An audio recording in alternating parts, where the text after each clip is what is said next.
O mercado de ações aqui no Brasil não começou ontem, é tradicional. Uma história que teve início ainda no século XIX, no Rio de Janeiro e também em São Paulo.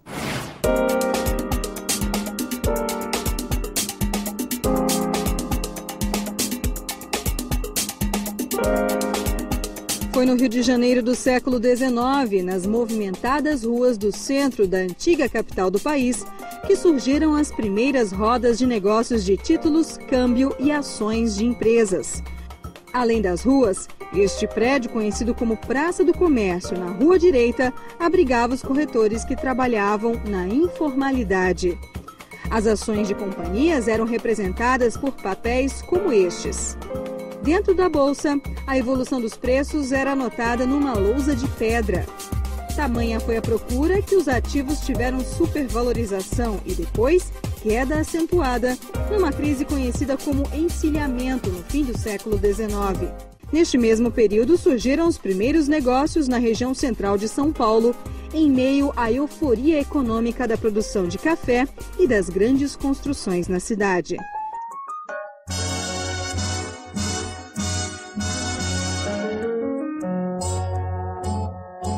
E foi este homem, Rangel Pestana, o grande responsável pela criação da Bolsa Livre de São Paulo em 1890. As rodas de corretores começaram no triângulo formado pelas ruas Direita, São Bento e 15 de Novembro. A Bolsa ainda teria mais 14 endereços. Entre eles, o Palácio do Café no pátio do colégio. Hoje, a Bolsa está no número 245 da Rua 15 de Novembro. Os negócios atravessaram crises econômicas internas e externas, além de revoluções políticas no Brasil. Entre os anos 60 e 70, período de maior procura e valorização das ações, foi a fase de modernização da Bolsa, com investimentos em informática. Gradualmente, a Bolsa de Valores de São Paulo passou a atrair o maior volume financeiro do mercado acionário brasileiro, até que em 2000 assumiu os negócios com ações da Bolsa do Rio de Janeiro. Em 2002, a Bolsa do Rio encerrou de vez operações com a transferência do mercado de títulos para a BMF, a Bolsa de Mercadorias e Futuros, também em São Paulo.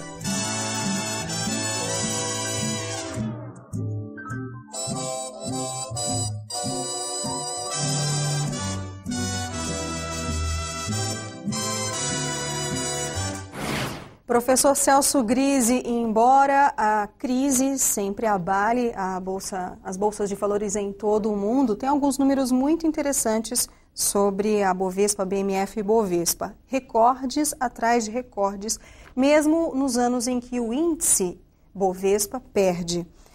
No ano passado, houve um recorde histórico, um volume financeiro de 1,6 trilhão de reais. Superando uma marca registrada em 2008 de 1,37 trilhão e em 2009 um volume de 1,3 trilhão de reais.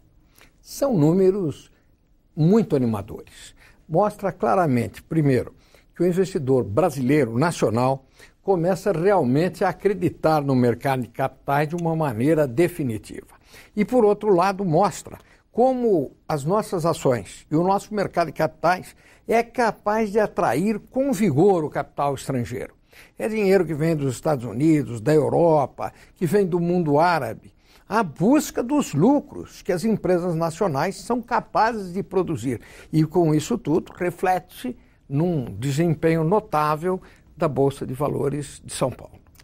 Ora, professor Celso, a nossa Bolsa aqui é muito lastreada nas empresas que são exportadoras de commodities, ou seja, de matérias-primas, e não de empresas produtoras de manufaturados. Como é que o senhor vê isso? Bem, reflete em grande medida o próprio momento econômico brasileiro. O Brasil tem essa vocação realmente quase ímpar no mundo todo de produzir uma forte riqueza a partir do campo. Quer pela agricultura, quer pela pecuária, e depois até com processos industriais, alguns iniciais, outros mais avançados, que compõem a cadeia do agronegócio. Também é verdade que a nossa riqueza mineral é alguma coisa bastante notável na economia nacional. E isto acabou, sem dúvida, provocando, através da Petrobras, da Vale do Rio Doce e de outras grandes empresas do agronegócio, uma predominância muito grande na Bolsa de papéis desses produtos. O que para nós, Luciane, é no mínimo muito bom por alguns anos.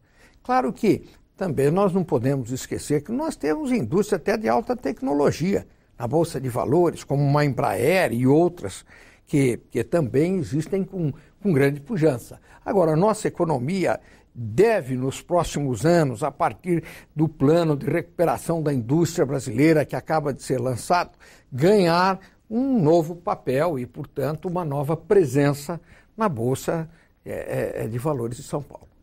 Professor Celso, como o senhor vê a procura do investidor estrangeiro pela Bolsa brasileira em função desta crise generalizada em todo o mundo, exceto nos países emergentes como o Brasil?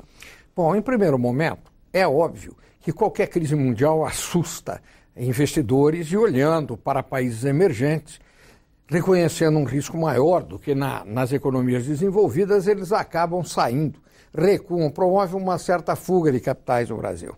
Mas tão logo a situação se esclareça, permanece e remanesce a verdade absoluta dos fatos. O momento mostra que o crescimento só é possível em países emergentes. E, portanto, não há como, sensatamente, evitar a presença nesses países. Olha o Brasil. O Brasil se distingue muito dos outros países emergentes. E a razão maior é que aqui se vive uma democracia. Não é? Os mercados podem estar seguros de que não haverá um golpe de Estado, que a sucessão se fará pelo voto popular. Isto dá institucionalmente garantias a esse mercado e o capital volta ao Brasil com muita facilidade.